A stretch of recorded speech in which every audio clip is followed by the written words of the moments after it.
వాగ్దేవ్యై నమః.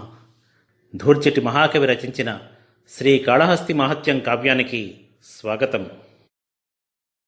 అన్యోన్య సరస భాషామృతాధీనత ప్రణయరోషావహ ప్రార్థనములా బహువిధాలింగనా భంగుర క్రీడల బింబోష్టచుంబనాడంబరములా బంధసంధాన విభ్రమ విశేషంబులా కేళీ పరిశ్రమ లాలసములా సరభసరతి ఘర్మజలహరాంబరములా తాంబూల చర్వణాదానములను కనక సౌధంబులోపల కలసి మెలసి సేవసీయువయస్యలజేరనీక ఏకతంబున గౌరీ మహేశులున్న అవసరంబున మిగుల మదాంధుడగుచూ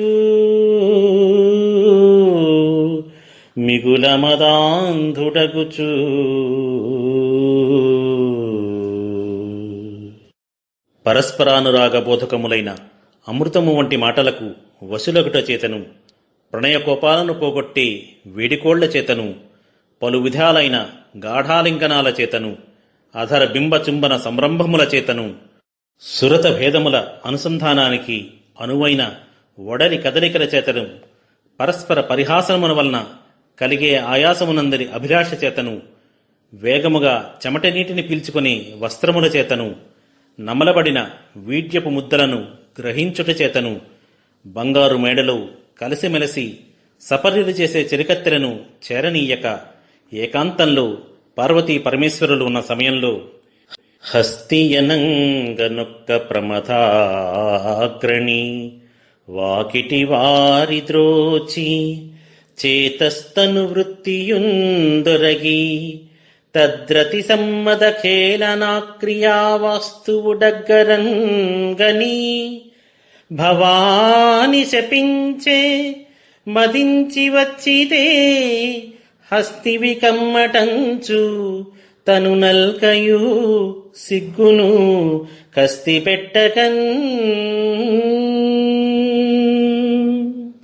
మదాంధుడై హస్తి అనే పేరుగల ఒక ప్రమథశ్రేష్ఠుడు ద్వారపాలకులను నెట్టివేసి మనశ్శరీరముల సముచిత వ్యాపారమును ఉజ్జగించి పార్వతీ పరమేశ్వరుల క్రీడాగృహమును సమీపించగా చూసి పార్వతీదేవి కోపము, లజ్జ, క్షోభ కలిగించగా కొవ్వెక్కి ఇక్కడికి వచ్చావా, హస్తివి కమ్ము అని శపించింది.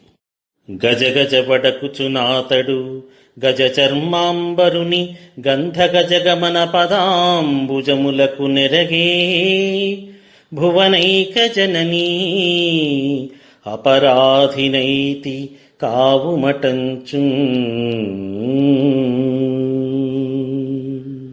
హస్తి అనే ఆ ప్రమదుడు గజగజ వణకుతూ లోకైక జనని, అపరాధం చేశాను కాపాడు అంటూ పార్వతీ పరమేశ్వరుల పాదపద్మాలకు నమస్కరించాడు. వెండియునధిక భయంబున దండ నమస్కృతుల నర్చి దైన్యంబున నోరెండన్ పెదవులు తడుపుచూ ఉండేమియుననక మిన్నకున్నన్ కరుణన్. ఆ ప్రమథుడు భయంతో సాష్టాంగ నమస్కారములు చేసి దీనత్వముతో నోరెండగా పెదవులు తడుపుతూ ఏమీ మాట్లాడలేక ఊరుకున్నాడు. నా వచనంబు తప్పదు మనంబున భీతి వహింపనేలా త్రేతావధియందు ముక్తి సుఖమప్పు గజాటవిలోన లింగమై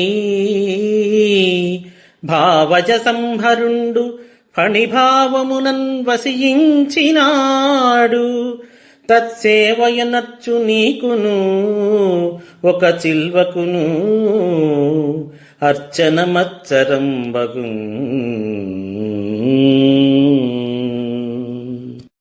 నా మాట అసత్యము కాదు, మనస్సులో భయపడనేలా ద్వాపరయుగ ప్రారంభంలో మోక్ష సౌఖ్యము లభిస్తుంది. గజకాననములో శివుడు సర్పాకారమున శివలింగ రూపుడై వెలసి ఉన్నాడు. ఆ శివలింగ పూజ చేసే నీకు ఒక సర్పముతో శివపూజా విషయములో వైరము ఏర్పడుతుంది అని శివుడు హస్తి అనే ఆ ప్రముఖునికి తెలిపాడు. నీవా భుజగముచే నీచేవాతాసనము జచ్చి శివపద సుఖలక్ష్మీ వరులయ్యెదరు అరుగుమునా వేగమే హస్తి గంధనాగంబగుచున్. నీవు ఆ సర్పము చేతను ఆ సర్పం నీచేతను చచ్చి కైలాసవాస సౌఖ్యాన్ని పొందుతారు. వెళ్ళు అనగా హస్తి అనే ఆ ప్రమదుడు గంధగజమై వెళ్ళాడు. మాలూరచ్చదనోత్పలాబ్జసిత పద్మశ్రేణి భారంబు శుండాలగ్నంబునరించి హస్తి శశిజూట ప్రాంతమందుంచి